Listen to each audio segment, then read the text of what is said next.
Friends, welcome back to my YouTube channel. आज मैं episode 2 के बारे में बताने जा रही हूँ, जो कि तो सूरज में साँझ पिया जी सीरियल का है। दोस्तों, एपिसोड 2 में और भी ज़्यादा सस्पेंस और इमोशन के साथ भरा है। इसमें कनक के फुसकर वापस लौटने और भावों के साथ उसका पहला सामना दिखाया जाएगा, जबकि आप जानते हैं अभी भावों का और कनक का कोई भी सामना नहीं हुआ है। वो जब श्राद्ध में आई थी तो भावों ने अपना मुँह फेर लिया था, उसको देखा तक नहीं था। दोस्तों, एपिसोड की शुरुआत में हम देखते हैं कि कनक अपने भाइयों वेद और वंश के साथ पुष्कर के लिए निकल जाती है। वो बहुत खुश है क्योंकि उसने ठान लिया है कि अब वो हॉस्टल नहीं जाएगी, बल्कि अपने परिवार के साथ रहेगी। दोस्तों, कनक के दो भाई हैं, वेद और वंश। अब वो आप पहले एपिसोड में तो देखे ही हैं कि वो कनक जो है कॉलेज से भाग के आई थी, अपना पेपर छोड़ के आई थी अपने मम्मी पापा के श्राद्ध के लिए।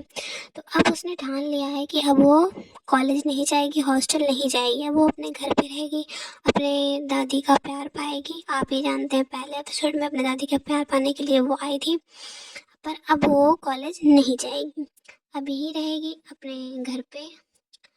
अब वो रास्ते में आते टाइम पुरानी यादों में खोई रहती है और सपना देखती है कि बाबू ने उसको गले लगा लिया है। वो अपने बाबू का प्यार पाने के लिए आ रही है। वो ऐसे सोचती रहती है, ऐसे सोचती रहेगी, फिर सोचेगी कि सपना देखने लगती है धीरे धीरे कि बाबू मुझे देखेंगी, खुश होंगे और मुझे गले लगा लेंगी। चलिए देखते हैं कि बाबू क्या सच में ऐसा करेंगी या नहीं। वहीं दूसरी तरफ केरल में उमा शंकर को कनक का गिरा हुआ कंगन मिलता है। उमा को उस कंगन से एक अजीब सा कनेक्शन महसूस होता है। भले ही वो औरतों से दूर रहता है, लेकिन कनक की बातें उसके दिमाग में घूम रही हैं। ये कंगन आगे चलकर इन दोनों का तकदीर को जोड़ेगा। अब इस कंगन से ही उन दोनों का तकदीर जुड़ने वाला है। मतलब कनक और उमा का भी सिर्फ एक बार ही टक्कर हुआ है, बहस हुई है थोड़ी सी। अब बस वो बहस ही, उस बहस में जो जो कनक बोली है वो उमा के दिमाग में ऐसे गूंज रहा है, गूंज रहा है, गूंज रहा है। मतलब कनक के बारे में उमा सोच रहा है। सीधी कहने की बात यही है।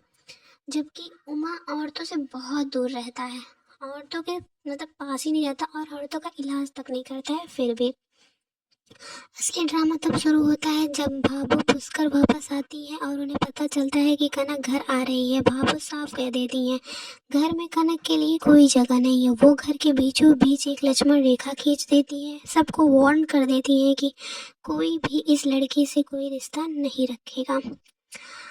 हाँ, अब जो कनक है वो घर के दरवाजे पर खड़ी है, भाभो घर के अंदर गुस्से में खड़ी है। क्या कनक लक्ष्मण रेखा पार करेगी? तो दोस्तों, ये देखने के लिए आपको अगले एपिसोड का इंतजार करना होगा। अब अगले एपिसोड में मैं एक्सप्लेन करूंगी कि कनक आएगी कि नहीं आएगी, वो आपको अगले एपिसोड में देखने को मिलेगा। उसके लिए आपको वीडियो को लाइक करना होगा, चैनल को सब्सक्राइब करना होगा।